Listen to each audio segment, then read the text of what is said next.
more time that we spend in nature and the more that we connect with nature, the more benefits we see. Those can be physical health benefits, mental health, that can have a lot of social improvements in social sort of life and environment, and also for occupational health.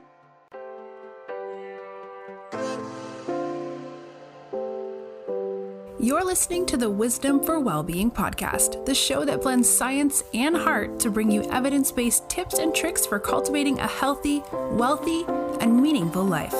Now, here's your host, therapist, yogi, and fellow full life balancer, Dr. Caitlin Harkis. Hi there, welcome back to Wisdom for Wellbeing. I am delighted to bring you this interview with Leah Hague today. This is a topic that is incredibly close to my heart. We're talking all things nature. So a little bit of background, Leah is a research fellow with the Griffith Business School and a PhD candidate with the Applied School of Psychology at Griffith University. Leah is researching the link between contact and engagement with the natural environment and mental health and well-being in the workplace. So she's collaborated on a number of projects with both public and private sector organizations, and she's really focused on developing employee health and well-being. I think you'll find this interview interesting because while of course it would be wonderful to get out into the great outdoors as frequently as possible, Leah actually talks through some evidence-based ways of bringing the mental health benefits of nature and the great outdoors into your environment. You know, whether it is the screensaver on your computer or a plant on your desk. I think that the idea of connecting them with what for some of us might feel like intuition, that we feel better when we're outside, connecting them with the real evidence behind these perceived transformations is really important. And we know that there is clear evidence as to why we might experience an effect. Often that can motivate us to do the things that are in fact most healthful for us. So, without further ado, let's dive into this amazing interview with Leah now.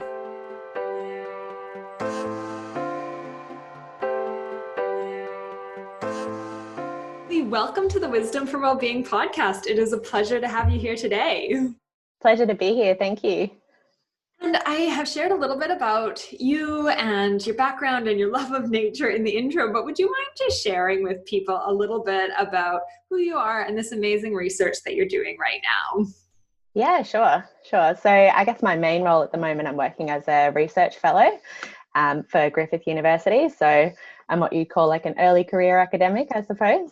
So my background in terms of research and my professional background is in organizational psychology. So I've worked a lot with industry, so on intervention sort of programs for occupational stress, health, well-being, that sort of thing.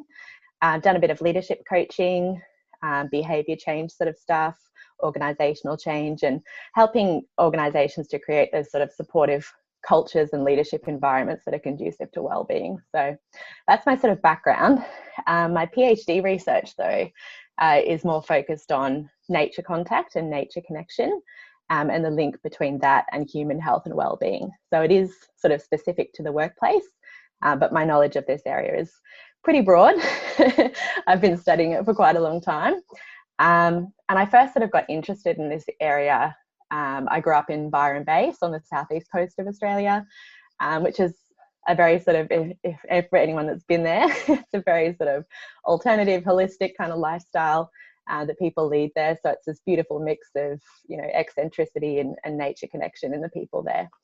So I grew up near the beach, the rainforest, and then I moved to the city for uni around 2004, I think it was.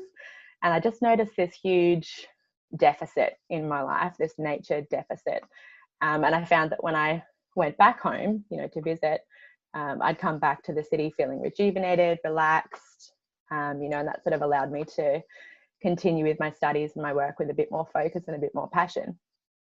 So then this opportunity came up through the university. I actually originally went to my supervisor with a very different idea, more sort of organizational psychology related.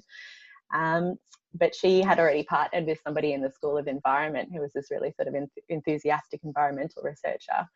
And so they came to me with the idea of, linking psychology and nature connection to human health and well-being. So I read the first sort of article about it and realised this research actually goes back about 40 or 50 years.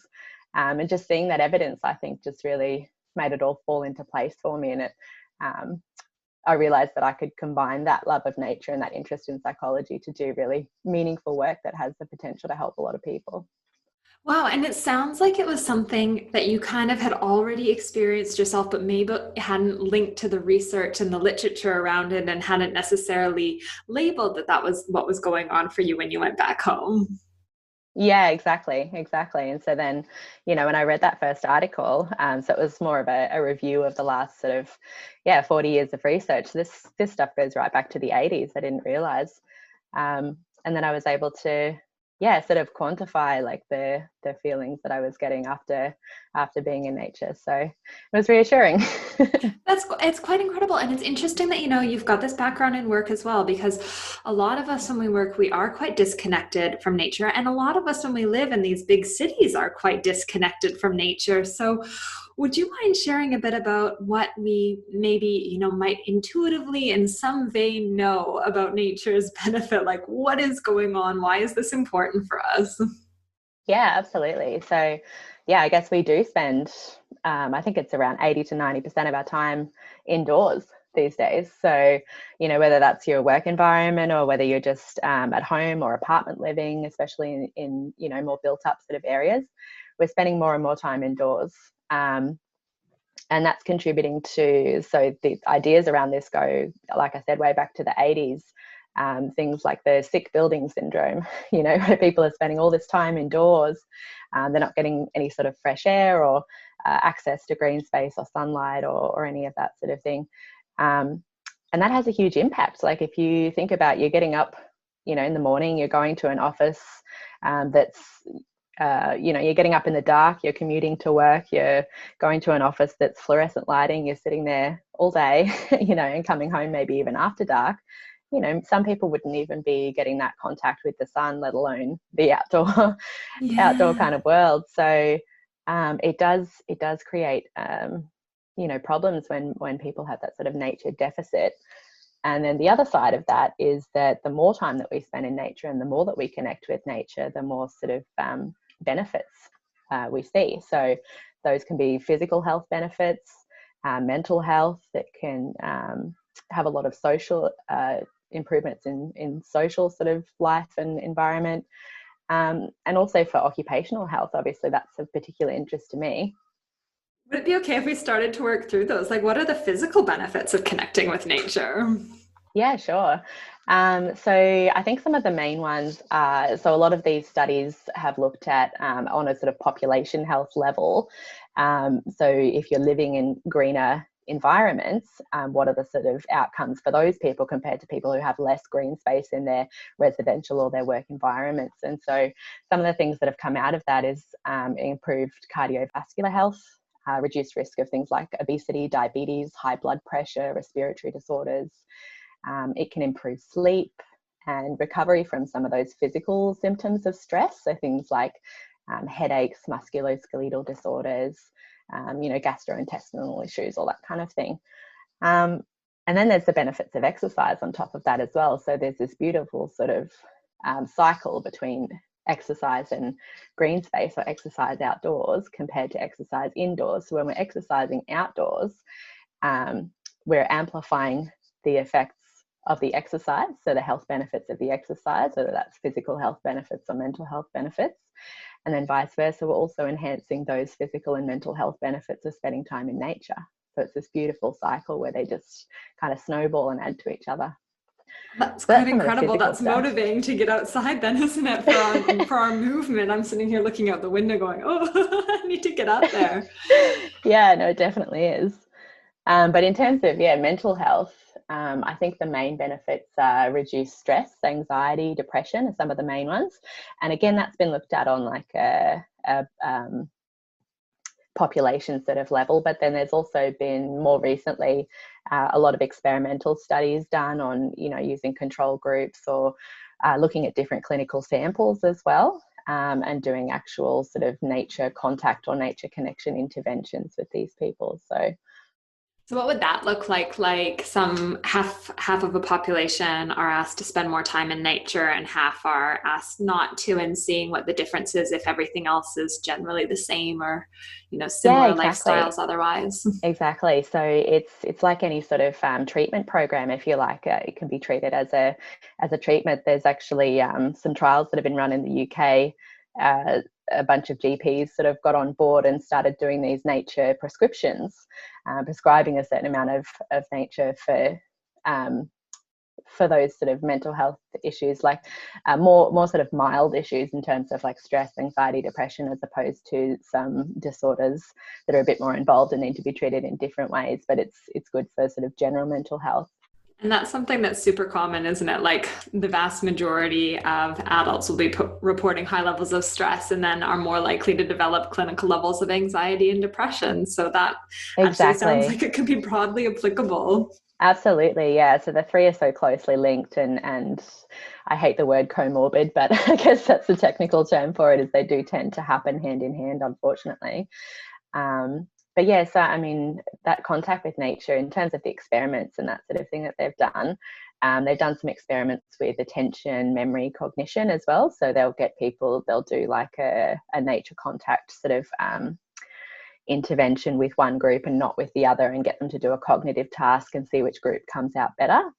And the general consensus with those studies is that it does improve our sustained attention. So there's this whole sort of theory around attention restoration theory, that spending time in nature can help us to restore our attention, because it gives us that sort of unfocused time for our mind to wander. That's incredible. Yeah. So it's definitely something that I implement day to day. I'll go on my walk in the morning through the park just to, and I'll listen to music and that sort of thing, but make sure I sort of take time to look around at the trees and the sunlight coming in, and, it just gives my mind that time to think about whatever it wants to think about, so that then when I get back to my desk, I can, get on with the more focused tasks. So yeah, I find that really helpful. It's almost like nature has created this perfect meditative opportunity for us, or some sort of like soothing, I guess, system in which we can spend some time and reap the rewards later, even though maybe we might assume that spending time in nature isn't, and I'm saying with air quotes, the bunny ears right now, productive. Yeah. Well, that's it. It might not in the short term seem like the productive thing to do, to take that time out and go and do that. But actually the research shows that it really does help with our sustained attention and our the way that we're thinking about things, our productivity, even job satisfaction, that kind of thing in the workplace. So that's incredible. And how does this link to social as well? Because this is a whole other element, isn't it? Yeah, definitely. So there's been a lot of studies, and this is sort of a bit outside of the research that I'm doing in the workplace, about the sort of physical and mental health benefits. So they've looked at pro-social and helping behaviours and social cohesion. They've also found that spending more time in nature can lead to things like pro-environmental behaviours and environmentally responsible behaviours. So the more time you spend in nature, the more time you spend connecting with nature, there's some sort of effect where you want to connect and help people, and connect and help the environment as well, which is an amazing sort of flow-on effect.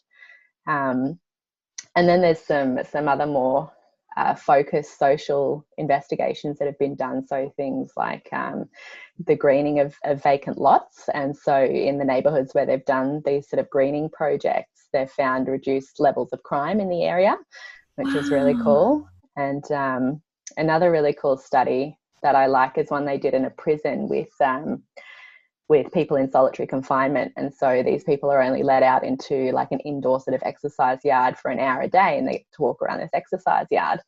And so they gave half of the inmates just the regular sort of walk around the exercise yard, and the other half they let them actually watch videos and see pictures of nature on the walls of the exercise yard. And then they found that the ones who got the nature pictures and the nature videos for their walk they actually had less sort of incidences of aggression and antisocial behaviour towards other inmates and towards the staff as well. So, and that was reported by both the prisoners and the staff, which was really cool. That's incredible. So just seeing pictures can elicit an effect for us. Yeah, absolutely. So obviously more sort of extended and involved kind of interactions with nature. So if you're going on like a 4-day hike, or staying camping out in the wilderness for a few days, that's going to have more sort of effect and more benefit than just looking at pictures. But we do still see some effects from those sort of less extended, less intense sort of nature experiences. Yeah. With regards to the prosocial behavior, is there any, I guess, theory around the mechanisms for why we might be nicer when we're in nature? Yeah, I don't know if they've looked into it that far yet. So the main one of the main studies that I'm thinking of was they had like a confederate, so somebody in the experiment that the other people in the experiment didn't know was doing something, and so they had the confederate sort of walk through this park and drop something in the park and wait to see if somebody would pick it up. And so in those sort of park environments, people would often stop, pick up the thing, give it to the confederate or the person who was sort of there in disguise in the experiment.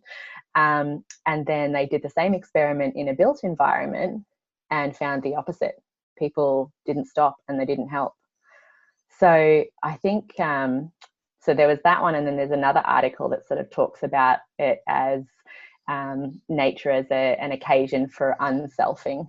So thinking outside of yourself and thinking more about, and this comes into the whole nature connection side of it as well, is thinking about yourself as part of a bigger whole. So as a human that's interconnected with all other living things, so whether that's animals, plants, or other people. So it makes sense, but there hasn't been a whole lot of research into the actual mechanisms of why that happens just yet. They're still sort of looking at the effect as a whole. Well, that's really incredible to think that by being outside, somehow we're connecting into something else, that we are feeling good, that it's great for our mental health, that our movement practices, our exercise, the benefits can actually be enhanced, that it's so good even just being out there for our physical well-being. And somehow we are, shifting our focus, our awareness. I guess in terms of how this links in with occupational health, given that, for the vast majority of us, we spend most of our waking hours in a workplace of some regards, or, in an apartment or house, how can we use this research? What is this research?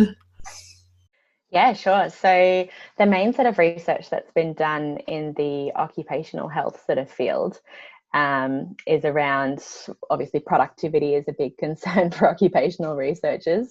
We want to know if these effects can be used to sort of focus us and make us be able to work better and faster and harder. And they have found with those studies that it does increase productivity, and that may be due to higher job satisfaction, less stress, better mental health in the workplace, which can be sort of linked back to, spending more time in nature or engaging with more nature at work.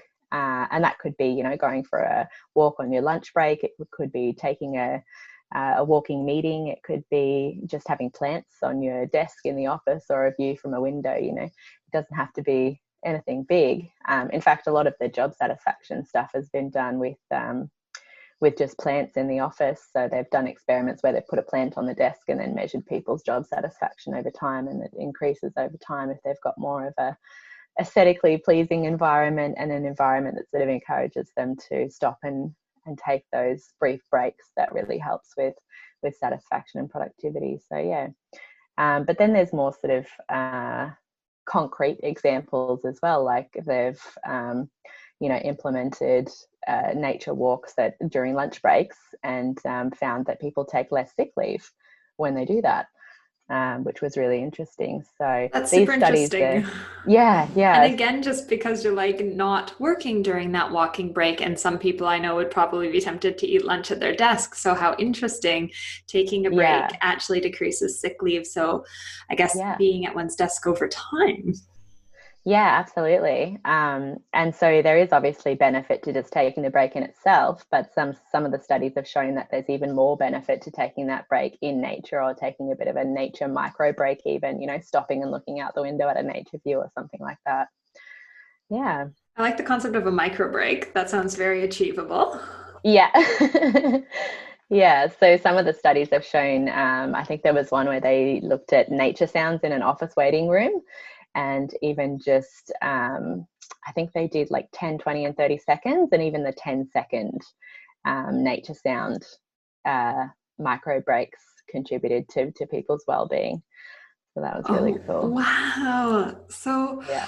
like, these are a number of different areas. So, all of us are probably, we all have bodies. So, we can all be thinking of our physical health and our mental health, thinking of, what it might be like to show up as our better, kinder self. So, that pro social behavior, as well as maybe finding ways to bring nature into our workplace. Could we talk through some deliberate strategies, or was there any more research that might be relevant for the listeners to understand first? Yeah, so I think we've covered most of the main things. In terms of getting the most out of our time in nature, it's really focusing on those things that we know amplify the effects. So things like spending more time or having more intense sort of nature experiences can be better. Doing exercise in natural environments, being social in natural environments, and also really focusing on that nature connection piece. So I talked about this briefly before, I think, in terms of that idea of being interconnected with all living things, and feeling, having a sort of sense of self that includes nature. So feeling like you're a part of a bigger whole. So actually really stopping and engaging and connecting to nature can mean that we get a lot more out of our experiences in nature as well. And so there's a few ways. There's some research that's been done in the UK. There's a Nature Connection research group at the University of Derby there. And so they've done some research looking at the pathways to nature connection. So what are the things that we can do to increase this feeling of nature connection? And so they found 5 different things. So they looked at connecting through the senses, so literally stopping and smelling the flowers. Oh, beautiful. Yeah. Emotionally connecting with nature. So they did a really cool experiment where they got people to log in an app on their phone, 3 good things that they noticed in nature each day, just to connect and engage emotionally. And so that app's now available for iPhone. I think it's called Nature Notes, and it's part of a bigger app called Go Jauntly, which is a sharing walks kind of app for the UK. But the Nature Notes part obviously is available for anyone to use. So I'll put that in the show notes so listeners, you'll be able to find a link there. yeah, really handy little tool that's just come out. So then the next one was beauty. So engaging with nature through art, music, words, really appreciating the beauty of nature, making meaning out of nature. So celebrating nature in different ways, exploring how it appears in stories and poems and art and that sort of thing. And then compassion. So this is the caring for nature part. So we talked before about, pro-environmental behaviours. So that can be a pathway to connecting with nature, is also taking care of it. So what does all that have to do with what we can, some strategies that we can actually use, to reap the benefits of nature and to really connect and engage? So I mentioned exercise before. So I think combining exercise and social interaction in nature can be really effective. So whether you're going for a walk with a friend or doing like an outdoor boot camp, there's a lot of outdoor yoga classes. We talked about, taking those sort of mindful breaks, the micro breaks. So meditation, mindfulness, stopping and noticing those good things in nature that we talked about before. Grounding exercises is another great one. So for those who don't know, grounding is where you sort of take the time to physically connect with, it doesn't necessarily have to be a natural element. There are grounding exercises that don't involve nature. But in terms of a nature exercise that you could do, it could be, you know, taking your shoes off, your shoes and socks, and just connecting with the grass physically through your feet, and just taking a mindful moment to really just be present. And that can have huge benefits for well-being, for attention, for, you know, the whole range of sort of benefits that we talked about. Things like gardening, listening to nature sounds, loads of different things, depending on, you know, what context you're in, whether you're at home, whether you're at work, whether you can get out and about, or whether you need to sort of bring nature more indoors into your environment. Plenty of options there, I think, for everyone.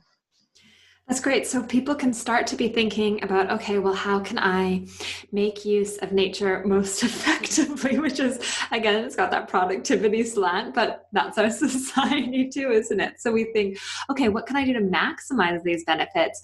And we know that exercising outside is going to maximize the benefits of nature and exercise, and coupling it with social engagement has another added benefit as well.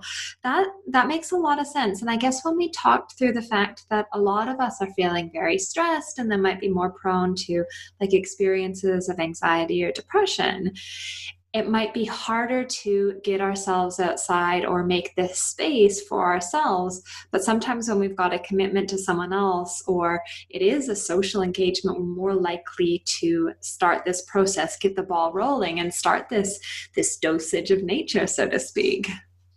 Yeah, absolutely. I also like the idea that they can be micro breaks as well, because for anyone listening, like, it doesn't mean that you have to commit like 2 hours to go on a giant hike. You can go out and smell the flowers, quite literally, and that benefit of engaging with nature in those moments, or taking your shoes off and standing in the grass, or, you know, maybe holding onto a stone or a branch or something while you're outside, that's something that's accessible and doable. And it doesn't sound like, Lee, you're saying it doesn't need to take that much time. No, it definitely doesn't. It can be a consistent sort of additive effect. So, you know, if you're being consistent with it and you're doing something every day, if you can, even if it's only, you know, taking a short moment out to notice your indoor plants, or have a look out the window, or, you know, have a look at a picture on the wall or on your screensaver on your computer, you know, all of those little moments add up. You know, so there was this sort of idea around exercise back in the day that, you know, we had to do a hardcore workout for an hour or more to get our exercise in. And then it sort of moved more to, well, you know, incidental exercise is also really effective. And it's the same sort of thing with getting your nature dose in. You don't have to do it all at once. It can be sort of incremental, and it can build up as long as you're sort of consistent with it. So there was a study done not long ago that showed that about 2 hours a week total was sort of the most effective threshold, and that was kind of from a public health perspective. So looking at you know, the areas that people lived in, the green spaces that they visited, and the overall sort of benefits for that population. So I thought that was interesting that, you know, we've got some idea of how much you sort of need as a dose in a week, and then you can sort of split that up however you like. And obviously that's just one study, and there's different ideas about it, like we talked about, you know, just doing a 10-second nature sounds micro break compared to doing a 3 or 4 day hike in the wilderness. You know, but yeah, apparently around 2 hours a week is, well, it gives us something to aim for, doesn't it? Like, it yeah. gives us a place to start. And I guess if people notice benefits and they go, oh, wow, like, I feel like I'm more productive, I'm more effective at work, maybe it makes sense for me to do this a little bit more, or my health feels like it's improving, I've got more energy. That's going to be its own feedback. It can be experimental for everyone. Yeah, exactly. And it's a personal process of trial and error to find what sort of strategies work for you. You know, everything doesn't work for everyone. So I find that walking really helps me, but I do prefer, you know, although the social aspect is sort of shown in the research to add to the benefits, I find that I really enjoy that time to walk solo. And like I said, just to give my mind that time to wander.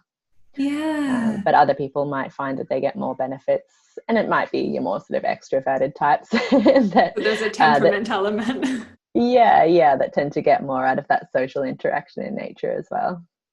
That makes a lot of sense. So we can all kind of look at what works for us, and we'd all have different access to different situations. If we're in an office that doesn't have any windows, we could look at bringing in our own plants or getting some pictures up on the wall of green space or nature and trying to modify our environment to suit us and what feels good for us, I gather.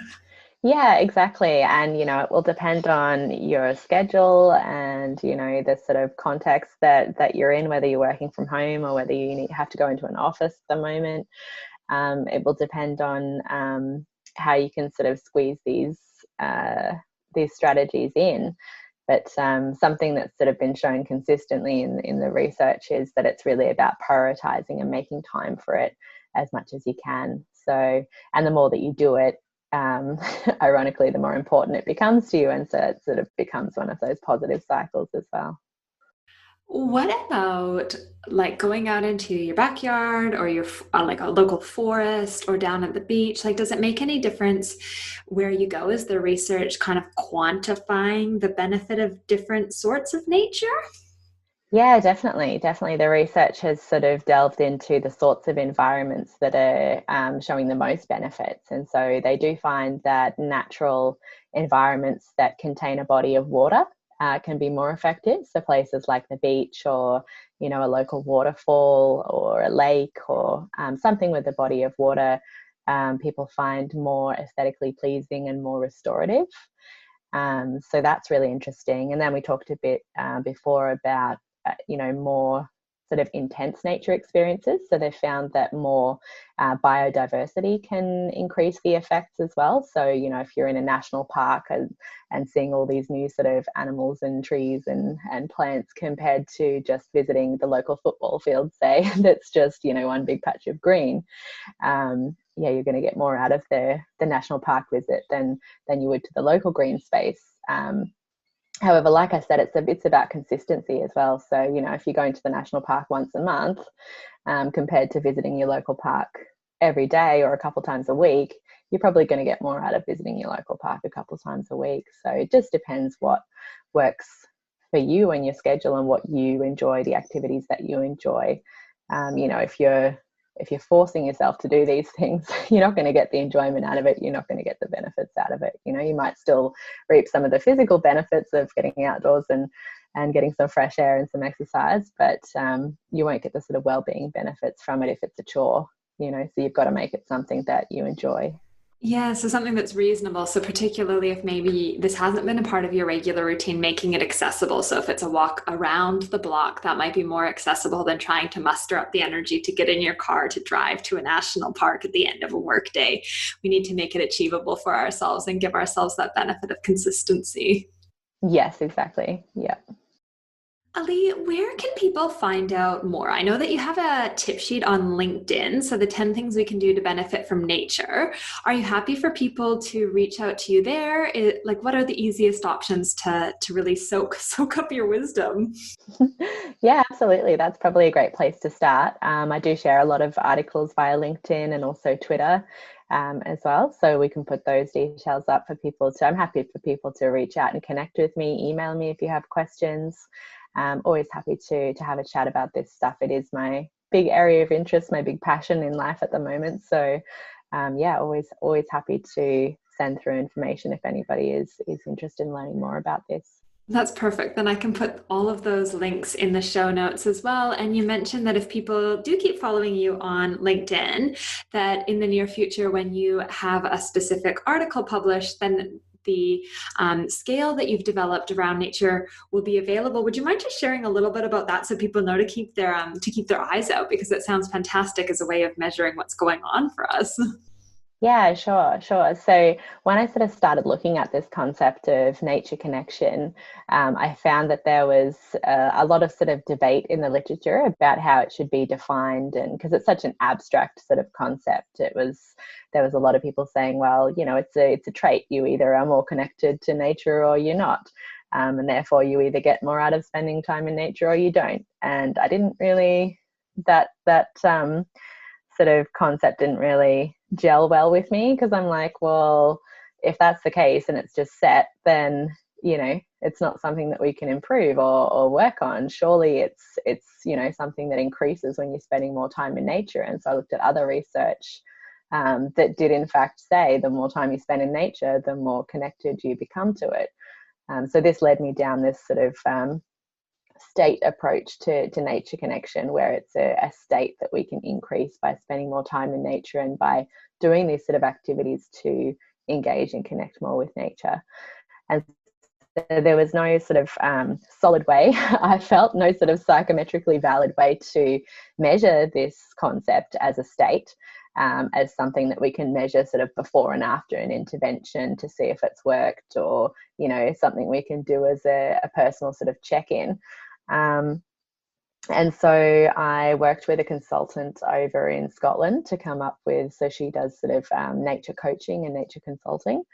And I worked with her to come up with some questions, and she did like a qualitative study where she asked a lot of people about what it means to them, and the different parts that sort of make up nature connection. And then we ran that by a bunch of experts in the field, and yeah, did obviously a lot of statistics and that sort of thing on it to whittle it down to the best questions to measure this state nature connection concept. And so that's the scale that I'll hopefully be publishing before the end of the year, and I'll have that up on both my LinkedIn and my Twitter when that becomes available. So it will be free for non-commercial purposes. So that's fantastic, because what an amazing thing to track is a bit of motivation, you know, as we go along. If it's hard for us to get out into nature in the beginning, perhaps that'll be captured. And then maybe the more we introduce nature into our lives, we see the change on the scale, and we can be tracking that ourselves as a bit of feedback. And who doesn't like a little bit of a personal development project? Exactly.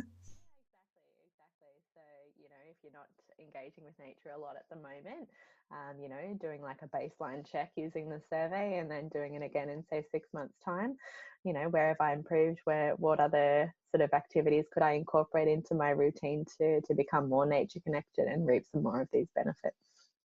Well, thank you so much, Lee. So listeners, make sure that you are turning your attention to a window, a plant, getting yourself out in nature today, and yeah, finding a way through this sick building syndrome, this nature deficit that our society is suffering, and allowing yourself that time to engage in attention restoration, for unselfing, and really kind of, I guess, getting back into that health that is nature connection and that sense of alignment and rejuvenation.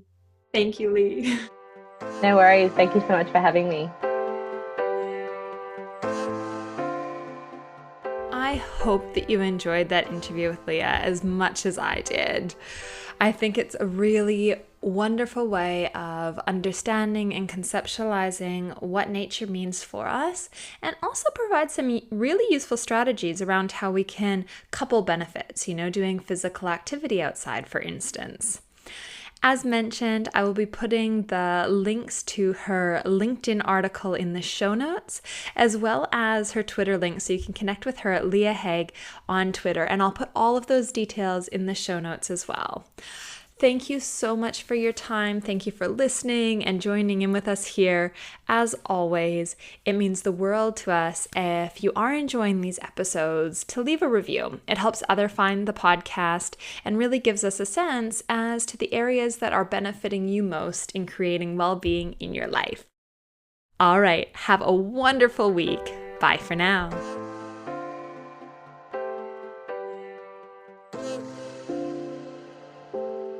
Thanks for joining us this week on the Wisdom for Wellbeing podcast. Please visit drcaitlin.com to connect, find show notes, other episodes, and to subscribe. While you're at it, if you find value in the show, we'd appreciate a rating, or perhaps simply tell a friend about the show. Wisdom for Wellbeing is not a substitute for professional, individualized mental health treatment. If you are in crisis, please contact 000, your local emergency number if you are outside of Australia, or attend your local hospital ED.